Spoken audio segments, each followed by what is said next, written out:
بسم اللہ الرحمن الرحیم، السلام علیکم ورحمۃ اللہ وبرکاتہ۔ معزز سامعین کرام، سورہ کہف قرآن پاک کی 18ویں سورہ ہے اور 15ویں اور 16ویں سپارے میں یہ سورہ موجود ہے۔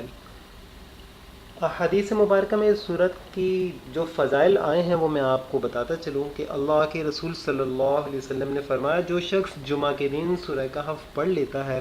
اس کے لیے اس جمعہ سے آنے والے جمعہ کے درمیان یعنی پورا ہفتہ ایک نور روشن رہتا ہے۔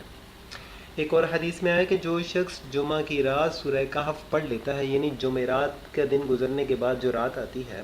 اس رات کو سورہ کہف پڑھ لیتا ہے تو اس کی جگہ یعنی جس جگہ وہ شخص موجود ہے اور خانہ کعبہ کے درمیان خانہ کعبہ تک ایک نور یعنی روشنی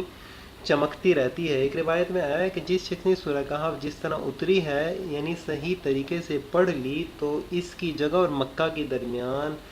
ایک روشنی یعنی نور بکھیر دیا جاتا ہے۔ جو شخص اس کی آخری 10 آیتیں پڑھتا رہے گا، اگر دجال نمودار ہو گیا تو وہ شخص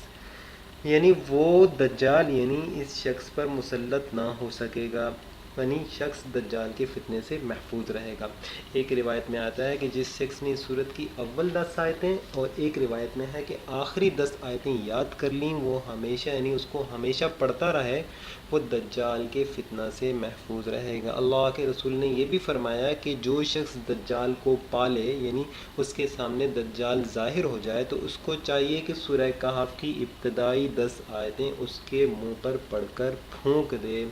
اس لیے کہ یہ آیتیں پڑھنے والے کو اس کے فتنہ سے اللہ پاک پناہ عطا فرما دیں گے۔ معزز سامعین کرام، اللہ پاک مجھے بھی اس سورہ کو یاد کرنے کی توفیق نصیب فرمائے، آپ کو بھی توفیق نصیب فرمائے۔ السلام علیکم ورحمۃ اللہ۔